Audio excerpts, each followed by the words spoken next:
মোৰ নাম আৰোহী। মই মা দেউতাৰ একমাত্ৰ সন্তান আছিলোঁ।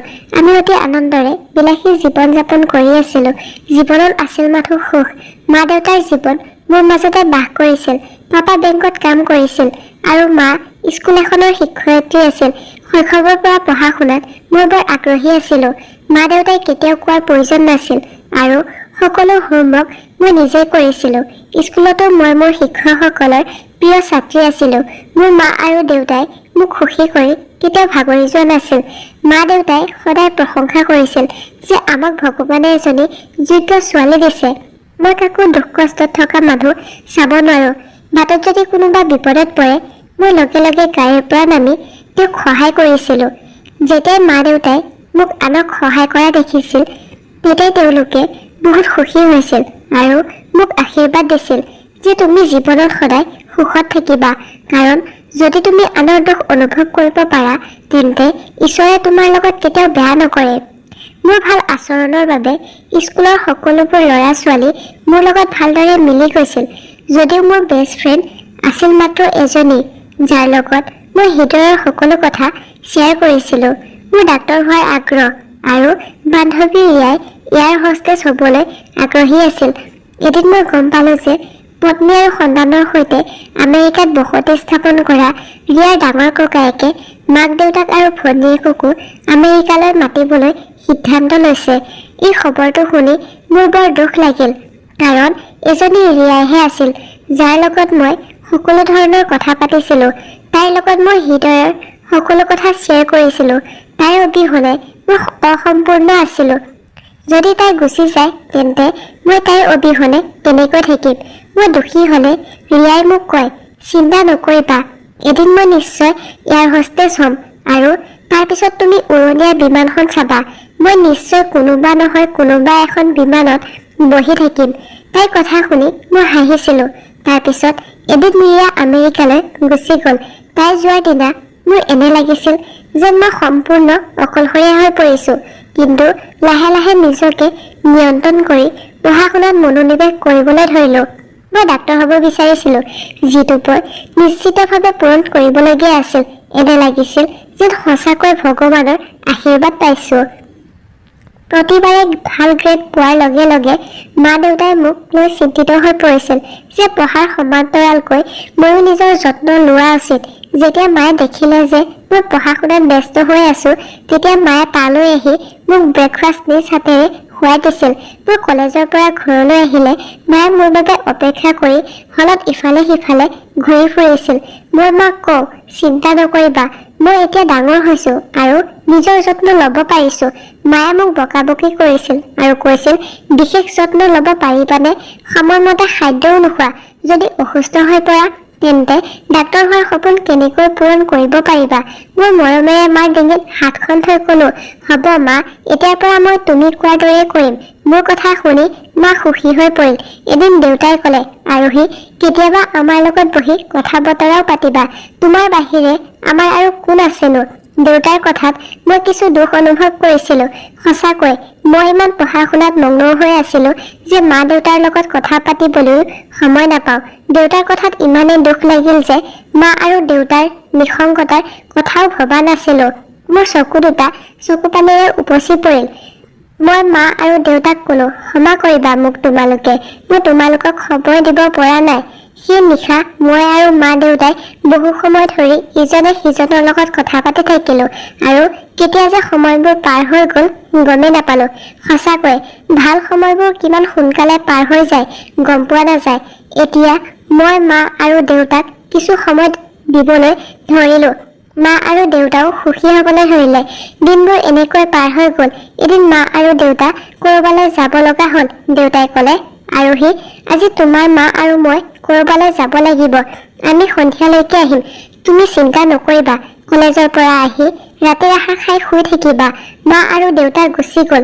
ময়ো কলেজলৈ গুচি গ'লোঁ। কলেজত সকলোৱে মোক কিতাপৰ পোক বুলি কয়, কিন্তু মই গুৰুত্ব নিদিওঁ। মোৰ এটাই ইচ্ছা আছিল, সেয়া হ'ল এজন ভাল ডক্তৰ হোৱা। কলেজৰ পৰা ঘৰলৈ আহিছিলোঁ। মা আৰু দেউতা এতিয়াও অহা নাছিল। আহাৰ খাই জিৰণি লোৱাৰ উদ্দেশ্যৰে শুই পৰিলোঁ। শুই থাকোঁতে টোপনি আহিল। সাৰ পোৱাত ইতিমধ্যে সন্ধিয়া হৈ গ'ল। মা আৰু দেউতা এতিয়াও অহা নাছিল। ঘৰখনত অকলে ভয় লাগিছিল। সেইখন ঘৰতে ভয় লাগিছিল, যিখন ঘৰত সোমোৱাৰ লগে লগে মই শান্তি পাইছিলোঁ।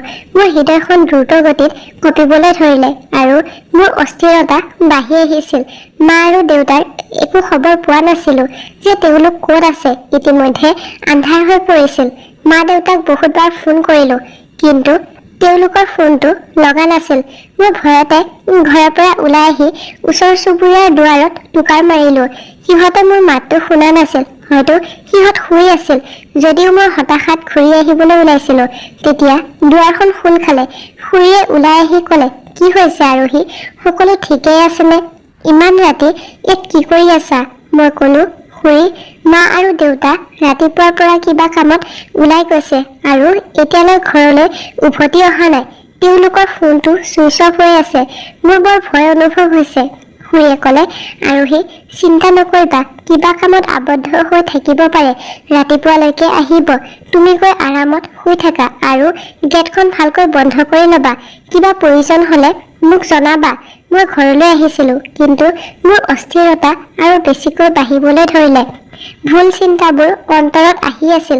মোৰ কোঠালৈ আহি দুৱাৰখন ভালদৰে বন্ধ কৰি শুই পৰিলোঁ যদিও টোপনি নাহিল। মই শুবলৈ চেষ্টা কৰি আছিলোঁ, কিন্তু মোৰ চকু দুটা মোৰ পৰা বহুত দূৰৈত আছিল। মোৰ অধিক অস্থিৰ অনুভৱ হ'বলৈ ধৰিলে। গতিকে মই উঠি ভগৱানৰ সন্মুখত বহিলোঁ। হাতযোৰ কৰি আজি মা দেউতাৰ সুৰক্ষাৰ বাবে প্ৰাৰ্থনা কৰিবলৈ আৰম্ভ কৰিলোঁ। মোৰ চকুৰ পৰা চকুলো ওলাই আহিছিল, যিবোৰ মই বাৰে বাৰে মচিছিলোঁ। মনলৈ অহা ভুল চিন্তাবোৰ জোকাৰি কান্দি কান্দি মই ভগৱানক প্ৰাৰ্থনা কৰিবলৈ ধৰিলোঁ যে মোৰ মা দেউতা য'তেই নাথাকক কিয় তেওঁলোক ভালে ৰাখক। ৰাতিপুৱা 5 বজাত মোৰ টোপনি আহিল আৰু ফোনটো বাজি থকাৰ বাবে আতংকিত হৈ সাৰ পাই দেখিলোঁ 10 বাজিছে। কঁপি কঁপি থকা হাতেৰে ফোনটো তুলি ল'লোঁ আৰু তাৰ পৰা কোৱা কথাবোৰ শুনি চিঞৰি উঠিলোঁ। মোৰ কাণ দুখন বিশ্বাস কৰিব পৰা নাছিলোঁ। মই বাৰে বাৰে চিঞৰি আছিলোঁ যে তুমি মিছা কথা কৈছা, এইটো সম্ভৱ হ'ব নোৱাৰে। কাৰোবাৰ লগত ইমান ডাঙৰ ধেমালি কৰি তোমালোকে কি পাবা? মোৰ হৃদয়ৰ কঁপনি বাঢ়ি গৈছিল। চকুৰ পৰা অবিৰতভাৱে চকুলো বৈ আহিছিল। কাণত মোৰ হৃদয়ৰ ধপধপনি অনুভৱ কৰিব পাৰিছিলোঁ। ফোন কৰা মানুহজনে কৈ আছিল, চাওক, মই মিছা কথা কোৱা নাই। মই হস্পিটেলৰ পৰা ফোন কৰিছোঁ। আপুনি ইয়ালৈ আহি আপোনাৰ আত্মীয়ক চিনাক্ত কৰক। মোৰ কাণ দুখনে বিশ্বাস কৰিব পৰা নাছিল। মা আৰু দেউতাই মোক পৃথিৱীত অকলে এৰি যাব নোৱাৰে। তেওঁলোকে জানে মই তেওঁৰ অবিহনে জীয়াই থাকিব নোৱাৰোঁ। তেন্তে মোক কেনেকৈ অসহায় কৰি এৰি থৈ যাব? মোৰ হাতৰ পৰা ফোনটো পিছলি ওলাই আহিল আৰু মই অচেতন হৈ পৰি আছিলোঁ। সচেতন হওঁতে মোৰ গোটেই পৃথিৱীখন ধ্বংস হৈ গৈছিল। মা আৰু দেউতাই মোক পৃথিৱীত অকলে এৰি থৈ গৈছিল। তেওঁলোকে আনকি ভবা নাছিল যে মই তেওঁলোকৰ প্ৰিয় সন্তান আছিলোঁ, তেওঁলোকৰ হৃদয়ৰ টুকুৰা আছিলোঁ। এতিয়া মই পৃথিৱীত অকলে কেনেকৈ থাকিম? মা আৰু দেউতাৰ মৃত্যুৰ খবৰ শুনাৰ পিছত মোৰ খুৰা আৰু খুৰীও গাঁৱৰ পৰা আহিছিল। মোক বুজাইছিল যে আৰোহী, যি হ'ব লগা আছিল সেয়া হৈ গ'ল। এতিয়া শুই যোৱা, নিজৰ কথা চিন্তা কৰা। এনেকৈ দুখ কৰি কান্দি থাকিলে তোমাৰ মা আৰু দেউতাৰ আত্মাই দুখ পাব। খুৰাই মোক বহুত বুজাইছিল। মই আৰু বেছিকৈ কান্দিছিলোঁ। মা আৰু দেউতাৰ অবিহনে এই ঘৰটো ঘৰ যেন নালাগিছিল। লাহে লাহে সকলো আত্মীয় গুচি গ'ল। খুৰা আৰু খুৰী তেওঁলোকৰ ছোৱালী দুজনী আমাৰ ঘৰতে থাকিল। খুৰা আৰু খুৰীক ময়ে ৰাখিছিলোঁ, নহ'লে মই কেনেকৈ এই ঘৰটোত অকলে থাকিব পাৰিম? খুৰা খুৰীৰ আগমনৰ লগে লগে ঘৰখনত কিবা এটা আমোদজনক কথা আছিল যদিও মা আৰু দেউতাৰ অনুপস্থিতি কোনেও পূৰণ কৰিব পৰা নাছিল। মই মনে মনে থাকিবলৈ ধৰিলোঁ। কলেজলৈও যাওঁতেও আজি ক্লাছ কৰিবলৈ মন নগ'ল আৰু ক্লাছত নোযোৱাকৈ পাৰ্কত বহি কান্দি থাকিলোঁ। এনে লাগিছিল যেন মা আৰু দেউতাই ক'ৰবাৰ পৰা আহি ক'ব, আৰোহী, তুমি ইমান নীৰৱে কিয় বহি আছা? আগতেতো তুমি কেতিয়াও এনেকৈ নাথাকা। মই তাতে বহি বহি কান্দি আছিলোঁ আৰু সন্ধিয়া হৈছিল। গতিকে মই চকুলো মচি ঘৰৰ ফালে আগবাঢ়ি গ'লোঁ। মনতে ভাবিলোঁ, ঘৰত কোন আছেনো যিয়ে মোৰ বাবে অপেক্ষা কৰি থাকিব? মা আৰু দেউতাই গেট খুলি ক'ব জানো, আৰোহী, ইমান দেৰি ক'ত আছিলা? আমি তোমাক লৈ চিন্তিত আছিলোঁ। মা আৰু দেউতাৰ অবিহনে সেই ঘৰখন ঘৰ যেন নালাগে। যদিও ঘৰলৈ যাবলগীয়া হ'ল, মা আৰু দেউতাৰ অবিহনে জীৱনটো বৰ কঠিন আছিল। যদিও কোৱা হয় যে জীৱন আৰু সময় কাৰো বাবে অপেক্ষা নকৰে। ঘৰ পাওঁতে খুৰা বজাৰলৈ গৈছিল আৰু খুৰীয়ে ছোৱালী দুজনীৰ লগত মা আৰু দেউতাৰ ৰুমত শুই আছিল। খুৰীক মা আৰু দেউতাৰ কোঠাত শুই থকা দেখি মোৰ খং উঠি গ'ল আৰু মই খঙেৰে ক'লো, খুৰী। খুৰীয়ে ভয় খাই উঠিল আৰু মই ক'লো, খুৰী তুমি যোৱা আৰু মোৰ ৰুমত শুবা, মই মা আৰু দেউতাৰ ৰুমত শুম। খুৰীয়ে মনে মনে গুচি গ'ল, কিন্তু খুৰীৰ ছোৱালী দুজনীয়ে মোৰ ফালে কেৰাহীকৈ চাই গৈছিল। হোমৱৰ্ক কৰি থাকোঁতে মই মা আৰু দেউতাৰ ৰুমলৈ আহি মা আৰু দেউতাৰ ছবিখন লৈ বিচনাত শুই থাকিলোঁ আৰু বহু সময়লৈকে তেওঁক মনত পেলাই থাকিলোঁ। তাৰপিছত কেতিয়া টোপনি গ'লো গমেই নাপালোঁ। যেতিয়া খুৰাই আহি মোক জগাই দিলে তেতিয়াহে মই সাৰ পালোঁ। খুৰাই মোক ক'লে, আৰোহী, এনেকৈ নিজকে অশান্তি দি কি লাভ? মা আৰু দেউতাৰ আত্মাক দোষী নকৰিবা। তুমি যদি সুখী হোৱা তেন্তে তোমাৰ মা আৰু দেউতাৰ আত্মায়ো সুখী হ'ব। খুৰাৰ কথাখিনিয়ে মোক বহুত সাহস দিলে। মোৰ এনে অনুভৱ হ'ব ধৰিলে যে মই মোৰ দেউতাক মোৰ খুৰাৰ মাজত দেখিলোঁ। মই লগে লগে খুৰাক সাবটি ধৰি কান্দিবলৈ ধৰিলোঁ। খুৰাই বহুত দিন মোক সান্তনা দি থাকিল আৰু বুজাই দিছিল যে আৰোহী, যিয়ে এই পৃথিৱীলৈ আহিছে সি এদিন নিশ্চয় যাব লাগিব। যাবলগীয়াজনৰ পিছে পিছে জীৱন নষ্ট নকৰিবা।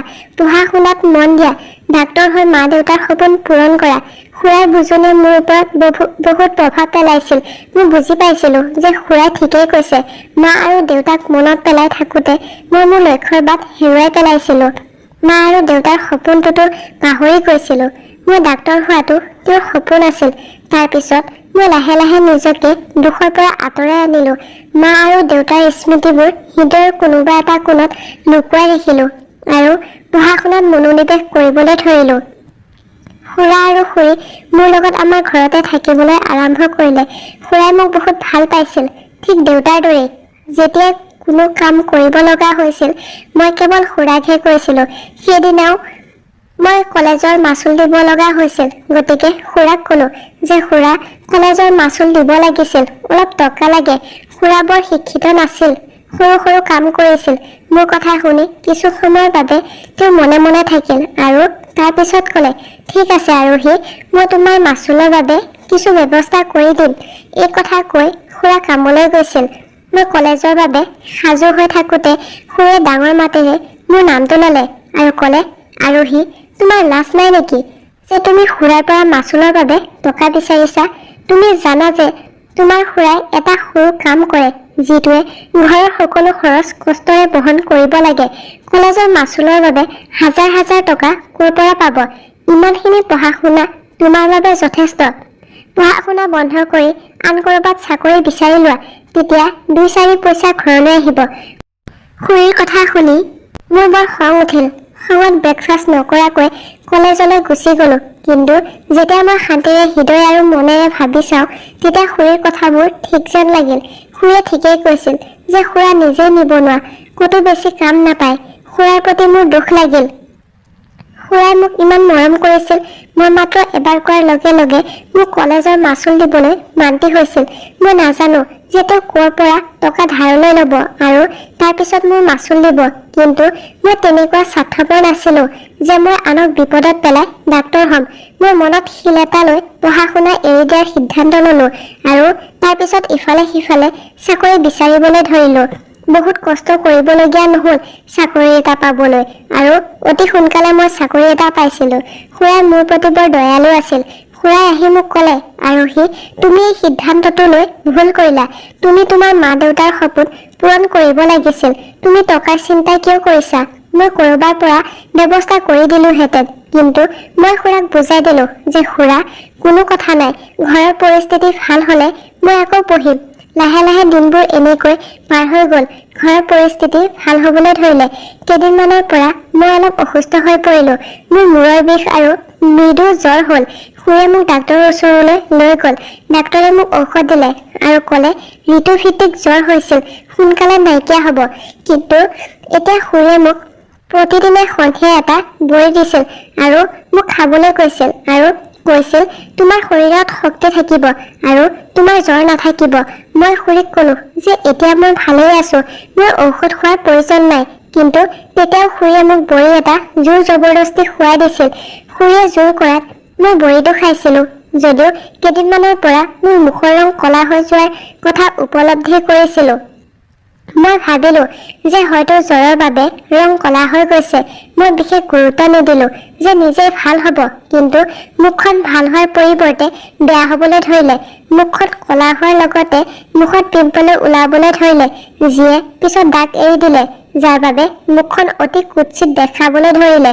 খুৰা মোৰ বিয়াক লৈ চিন্তিত আছিল যদিও মোক চাবলৈ অহা যিকোনো ল'ৰাই মোৰ মুখখন দেখাৰ লগে লগে নাকচ কৰিছিল।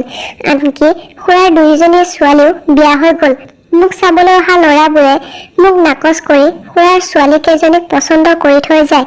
আৰু এতিয়া মই বিয়া নোহোৱাৰ সিদ্ধান্ত লৈছো। প্ৰত্যাখ্যান হোৱাটো কি যে কষ্ট, সেইখিনিৰ মাজেৰে বাৰে বাৰে পাৰ হ'ব বিচৰা নাছিলো।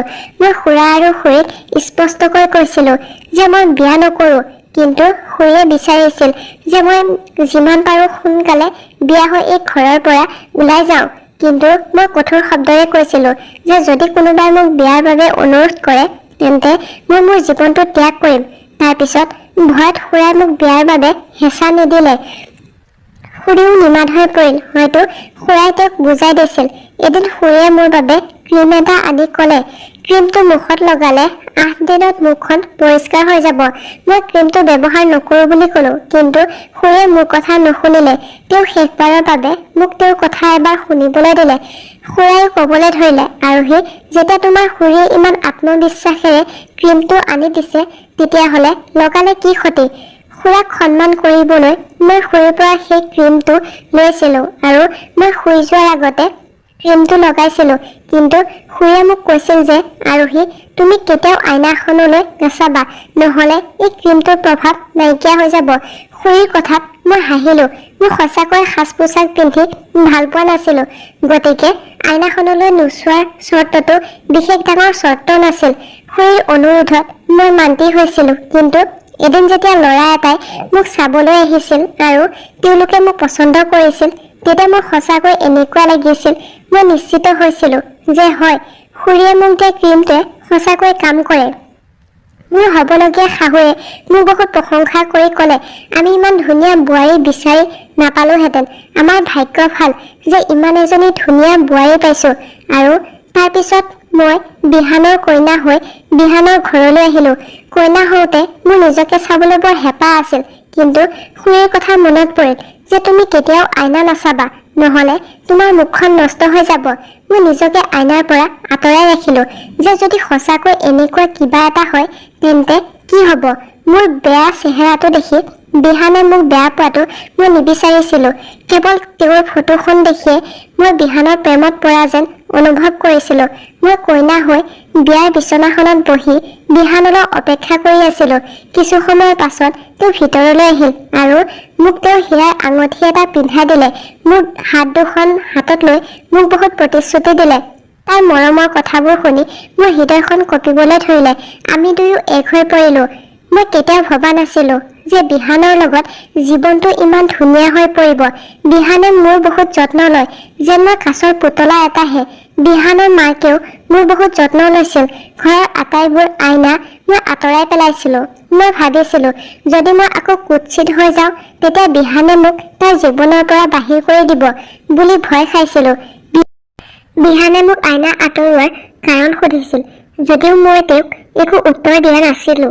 কিন্তু যেতিয়া বিহানে মোৰ পিছত লাগি ধৰিল তেতিয়া মই তেওঁক সকলো কথা কৈ দিলো। বিহানে মোৰ কথা শুনি বহুত হাঁহিলে আৰু তাৰপিছত তেওঁ মোৰ সন্মুখত আইনা এখন ৰাখিলে। মই মোৰ মুখখন আইনাত দেখাৰ লগে লগে মোৰ মূৰৰ ওপৰত যেন আকাশখন খহি পৰিল তেনে লাগিল। কাৰণ মোৰ মুখখন একেবাৰে সলনি হোৱা নাছিল, আগৰ দৰে কুৎসিত আছিল। অৰ্থাৎ বিহানে মোৰ কুৎসিত মুখখনৰ সৈতে মোক আদৰি লৈছিল আৰু মই মোৰ সৌন্দৰ্যৰ বাবে বিহানে মোক আদৰি লৈছে বুলি ভাবি মই পাগল হৈ পৰিছিলো। মই এনেকৈ মোৰ মুখখন আচৰিত হৈ চাই থকা দেখি বিহানে মোক তেওঁৰ ওচৰলৈ লৈ গৈছিল আৰু মৰমেৰে মোক কৈছিল, আৰোহী, মই তোমাৰ মুখখন নহয়, তোমাৰ হৃদয়খন ভাল পাওঁ, তোমাৰ আত্মাক ভাল পাওঁ, তুমি বৰ ধুনীয়া ছোৱালী। তুমি আনক সহায় কৰিবলৈ সদায় সাজু হৈ থাকা। তোমাৰ হয়তো মনত নাই যে এবাৰ মোৰ মা বজাৰলৈ গৈছিল। হঠাতে তেওঁৰ স্বাস্থ্যৰ অৱনতি ঘটিছিল। তুমি মোৰ মাক তোমাৰ গাড়ীত বহুৱাই হস্পিটেলত ভৰ্তি কৰি ডাক্তৰৰ লগত কথা পাতিলা। তাত গৈ পোৱালৈকে তুমি হস্পিটেলৰ পৰা ওলাই আহিলা। মই মোৰ মাক বহুত ভাল পাওঁ। মাক বাদে মোৰ এই পৃথিৱীত কোনো নাই। মই দৌৰি হস্পিটেললৈ গৈ মাৰ কোঠালৈ গ'লো। যেতিয়া তুমি গম পালা যে তুমি হস্পিটেলত ভৰ্তি কৰোৱা মহিলাগৰাকীৰ পুতেক আহিছে, তেতিয়া তুমি ঘৰলৈ গুচি গ'লা। কিন্তু মই তোমাক লগ কৰিব বিচাৰিছিলোঁ আৰু ধন্যবাদ দিব খুজিছিলোঁ যে তুমি মোৰ মাৰ জীৱন ৰক্ষা কৰিলা। তাৰপিছত মই হস্পিটেলৰ পৰা তোমাৰ ঘৰৰ ঠিকনাটো ল'লোঁ। ঠিকনা পোৱাৰ পিছত মই তোমাক লগ কৰিবলৈ তোমাৰ ঘৰলৈ যাব বিচাৰিছিলোঁ, কিন্তু তাৰ আগতে মই তোমাক বাটত লগ পাইছিলোঁ। মোৰ বৰ ভাল লাগিছিল যে তুমি সৰু সৰু দুখীয়া ল'ৰা ছোৱালীবোৰক সহায় কৰি থকা দেখি, আৰু সেইখিনি মুহূৰ্ততে মই বৰ সুখী অনুভৱ কৰিলোঁ। তাৰপিছত প্ৰায়ে এনেকুৱা হ'বলৈ ধৰিলে যে তুমি কলেজলৈ গ'লে মই তোমাক চাবলৈ ৰৈ থাকোঁ। কেইদিনমানৰ পিছত মই অনুভৱ কৰিব পাৰিছিলোঁ যে তুমি বহুত চিন্তিত হৈ আছা। তোমাৰ চকু দুটাও ৰঙা হৈ পৰিল, যেন তুমি কান্দি আছিলা। ইফালৰ সিফালৰ পৰা সোধা পোছা কৰিয়ে গম পালোঁ যে তোমাৰ মা দেউতা মৰিল। মই বৰ দুখ পাইছিলোঁ। মই তোমাক লগ কৰি কথা পাতিব বিচাৰিছিলোঁ, কিন্তু মই জানিছিলোঁ যে তুমি মোক চিনি নোপোৱাকৈ তুমি মোৰ লগত কথা নাপাতিবা। গতিকে মই নাহিলোঁ আৰু মই মোৰ হৃদয় তোমাৰ নামতে লিখি দিলোঁ। তাৰপিছত এদিন গম পালোঁ যে তুমি কলেজলৈ যোৱা বন্ধ কৰি দিছা। ময়ো মোৰ ব্যৱসায়ত অলপ ব্যস্ত আছিলোঁ। মই নতুন ব্যৱসায় এটা আৰম্ভ কৰিছিলোঁ, গতিকে মই সেইটো কামত ব্যস্ত আছিলোঁ। তাৰপিছত ব্যৱসায়ত সফল হ'বলৈ মোৰ 2 বছৰ সময় লাগিল, কিন্তু এই 2টা বছৰত মই তোমাক এটা পলৰ বাবেও পাহৰি যোৱা নাছিলোঁ। মায়ে মোক বিয়াৰ কথা কওঁতে মই কোনো সংকোচ নকৰাকৈ তোমাৰ নামটো লৈছিলোঁ।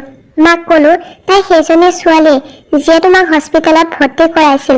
মাও সুখী হৈ পৰিল, কাৰণ মাও তোমাক বহুত পচন্দ কৰিছিল। এবাৰ তোমাক মই ৰাস্তাত দেখিলোঁ, কিন্তু তোমাৰ মুখখন আগৰ দৰে নাছিল। কিন্তু মই তোমাৰ মুখখন চাই নহয়, তোমাৰ হৃদয়খন চাই প্ৰেমত পৰিছিলোঁ, আৰু সেইবাবে মই মাক তোমাৰ ঘৰলৈ আমাৰ সম্পৰ্কৰ বাবে পঠিয়াইছিলোঁ। আৰু চোৱা, আজি তুমি মোৰ পত্নী হৈ পৰিছা।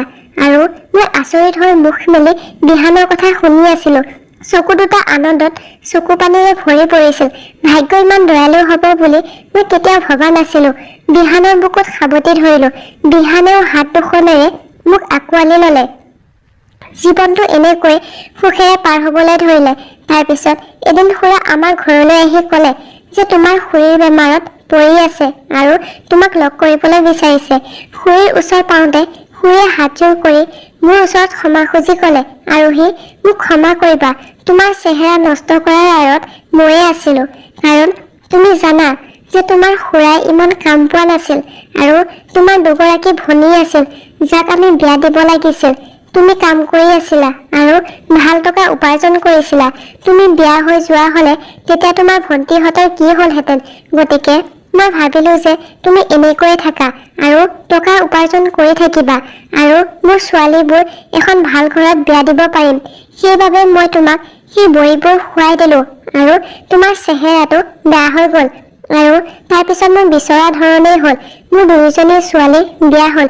এতিয়া মোৰ কোনো টেনশ্যন নাছিল। গতিকে মই বিচাৰিছিলোঁ যে তুমিও বিয়া হৈ যোৱাটো, আৰু সেইবাবে মই তোমাক এটা ক্ৰীম আনি দিলোঁ, যাতে তুমি অনুভৱ কৰিব পাৰা যে তুমি ধুনীয়া হৈ পৰিছা, আৰু তাৰপিছত তুমি বিয়াত বহিবলৈ সন্মত হৈছা। সেই ক্ৰীমটো কোনো বগা কৰা ক্ৰীম নাছিল, বৰঞ্চ কেৱল এটা সাধাৰণ ছানস্ক্ৰীনহে আছিল, যিটো মই সৰু বাকচ এটাত ভৰাই তোমাক দিছিলোঁ। আৰু তাৰপিছত ভগৱানে তোমাক এইটো সুখ দিলে যে বিহানৰ মাকে তোমাক বোৱাৰীৰ ৰূপত পচন্দ কৰিলে। কিন্তু এতিয়া মোৰ ইয়াত সময় শেষ হ'ল। ভগৱানৰ ঘৰলৈ যোৱাৰ আগতে যদি তুমি মোক ক্ষমা কৰি দিয়া, তেতিয়া হয়তো ভগৱানেও মোক ক্ষমা কৰিব। মই তোমাৰ লগত বহুত অন্যায় কৰিছোঁ। প্লিজ আৰোহী, মোক ক্ষমা কৰি দিবা। ভগৱানে মোৰ লগত মোক যি কৰিলে আৰু ভগৱানে মোক যি দিলে তাত মই বৰ সুখী হোৱাৰ বাবে খুৰীক ক্ষমা কৰিলোঁ। জীৱনত একোৰে অভাৱ নাছিল। বিহান আৰু মই ঘৰলৈ আহিলোঁ। বিহানে মোক এজন ভাল ডাক্তৰৰ ওচৰলৈ লৈ গ'ল। কিছুদিন ডাক্তৰৰ চিকিৎসা কৰাৰ পিছত মোৰ মুখখন আকৌ আগৰ দৰে ধুনীয়া হৈ গ'ল। বিহানে মোক আৰু এটা ছাৰপ্ৰাইজ দি ক'লে যে তুমি তোমাৰ আধৰুৱা পঢ়া-শুনা সম্পূৰ্ণ কৰি তোমাৰ আৰু তোমাৰ মা-দেউতাৰ সপোন পূৰণ কৰা। তেওঁ মোক কলেজত পুনৰ নামভৰ্তি কৰাই দিলে। মই পঢ়া-শুনা কৰিবলৈ আৰম্ভ কৰিলোঁ। ক্ৰমান্বয়ে সময় পাৰ হৈ গ'ল আৰু মই এজন সফল ডাক্তৰ হিচাপে পৰিচিত হৈ পৰিলোঁ। ঘৰৰ সকলো পৰিয়াল সুখী যে মই ডাক্তৰ হৈছোঁ। মোৰ মা-দেউতাৰ সপোন আৰু আবেগ পূৰণ হৈছে। মোৰ হৃদয়ে এইটো বিশ্বাস কৰিলে যে বিহানে মোক সঁচাকৈয়ে ভাল পায়। তেওঁ মোৰ সৌন্দৰ্যক ভাল নাপায়, মোৰ আত্মাক ভাল পায়, মোৰ শৰীৰক নহয়। জীৱনত আৰু কি প্ৰয়োজন আছিল? বিহানৰ লগত মোৰ জীৱনটো সুখেৰে পাৰ হ'বলৈ ধৰিলে। যদি আপুনি কাৰোবাৰ লগত বেয়া কৰে, তেতিয়া ঈশ্বৰেও আপোনাৰ লগত বেয়া কৰে। যদি আপুনি কাকো বেয়া নকৰে, তেনেহ'লে ঈশ্বৰেও আপোনাক ইমান সুখ দিয়ে যে আপুনি চম্ভালিব নোৱাৰে। আৰু ভগৱানে মোৰ জীৱনটো সুখেৰে ভৰাই দিছিল।